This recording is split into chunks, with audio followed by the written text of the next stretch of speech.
tout ce que désirent les justes, c'est le bien.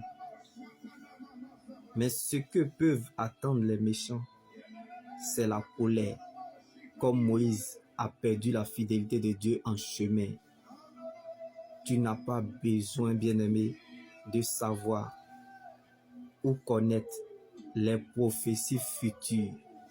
Comme Moïse a reçu toutes les révélations du monde mondial, il est monté sur la montagne.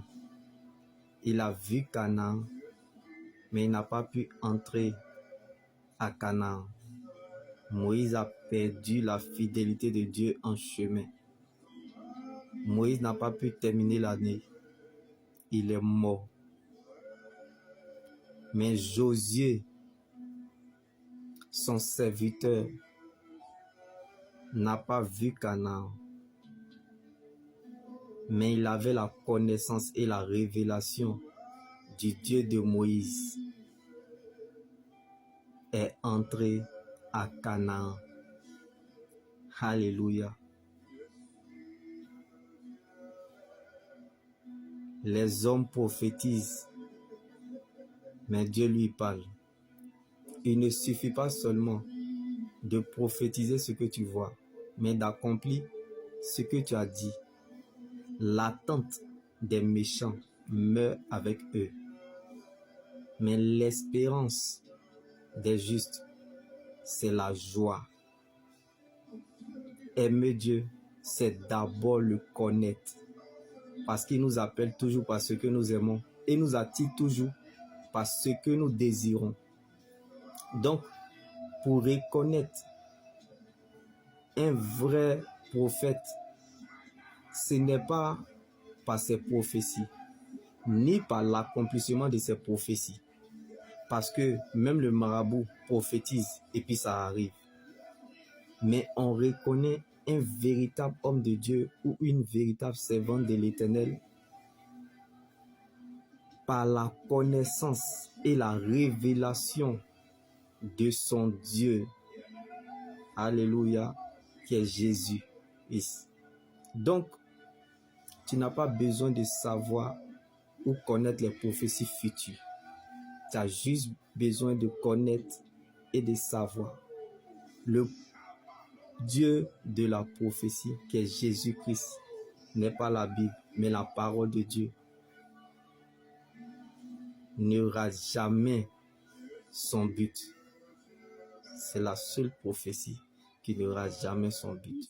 La parole de Dieu. Donc recevoir une prophétie ne détermine pas son accomplissement, mais marcher avec Dieu, c'est ce qui détermine sa fin. Donc la chaussure qu'on porte en fonction de la distance à parcourir. Jésus est la vie dans nos années. Donc sa présence dans notre vie est la chose la plus importante que Dieu donne à une personne. Comme Josué dans la vie de Moïse. Bien-aimé, ne cherche pas à connaître les prophéties futures, mais cherche plutôt à connaître le Dieu de la prophétie, qui est Jésus-Christ, est la parole de Dieu, est la seule terre solide sur laquelle nous pouvons nous tenir. On ne l'a pas choisi, c'est lui qui nous a choisi. Personne ne s'est sauvé lui-même, mais c'est Jésus qui allait le chercher. Jésus t'aime plus que la bénédiction, mais son amour ne te forcera pas à le suivre. Si Dieu te veut, il t'aura. Alors aimer Dieu sans raison apporte à la raison ce qui est inaccessible. Comme Josué n'a pas eu besoin de voir Canaan, ni de recevoir les prophéties futures. Mais il a eu juste besoin de connaître le Dieu de la prophétie afin d'entrer à Canaan. Quand nous nous approchons de Dieu de manière sincère, nos problèmes s'en vont de manière inimaginable. Alors, quelle que soit la majorité de places que tes problèmes prendront dans une valise, la petite place que tu laisseras à la parole de Dieu fera la différence. Comme l'histoire de Josué. Un jour, le Seigneur mettra fin au règne de Satan sur ton chemin et mettra la différence à ton sujet, non pas parce que tu as raison, mais parce que tu es sa raison. Que les gens veuillent ou pas, mon Dieu se révélera à toi. tu entendras sa voix. Il changera ton identité, ton nom. Mon Dieu se souviendra de toi.